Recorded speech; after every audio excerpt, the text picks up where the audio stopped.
waxaanu leenahay tayadii aan dunida isku tusi lahayn. Daa'irka kooxda Liverpool ee Harvey Elliott waxa uu ka hadlay rajada xulka saddexda libaax daa'irtooda ay ka leeyihiin ku guuleysiga tartanka qaramada qaaradda Yurub ee bilaabmaya.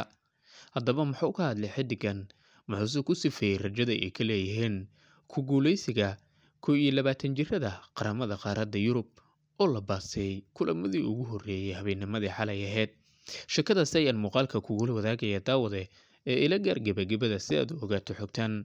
Daa'irka Liverpool ee Harvey Elliott waxa uu rumaysan yahay in qarankiisa England uu leeyahay tayadii ugu guuleysan lahaa tartanka Yurub, inkastoo uu ku dhibaatoonayo in uu isaguba boos joogto ah ka helo 21 jirka dalkiisa.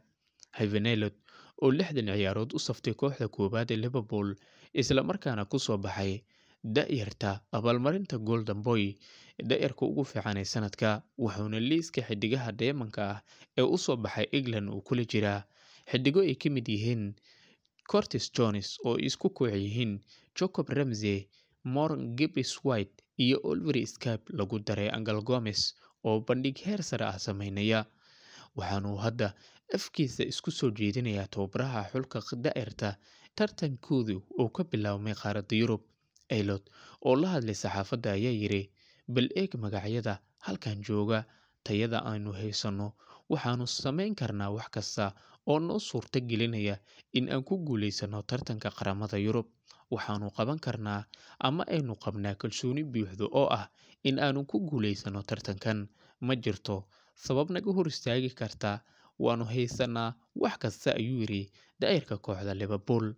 Isagoo sii hadlaya ayuu yiri, dadku waxay u malaynayaan in aynu ku jirno fasax oo kale, laakiin sidaasi ha u arkina. Waxaanu doonaynaa in aan halkan la nimaadno guul.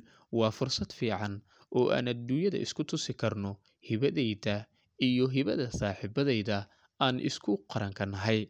Tartanka qaramada qaaradda Yurub ee Euro 2023 ee ciyaartoyda da'doodu ka hooseyso 21 jirada ayuu qayb ka yahay xiddigan, waxaana xulka qaranka England ay ciyaartii koowaad ay la ciyaareen xulka Czech Republic oo ay fiidnimadii hore ee xalay ay la ciyaareen xulka qaranka Czech Republic.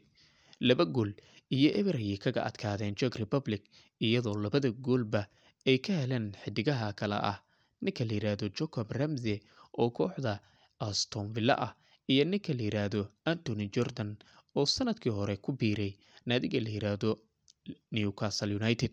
Waxaa la filayaa in ay guulo ka soo hoyi doonaan tartankan marka la fiiriyo hibada ay haystaan xulka la yiraahdo saddexda libaax 21 jiradooda.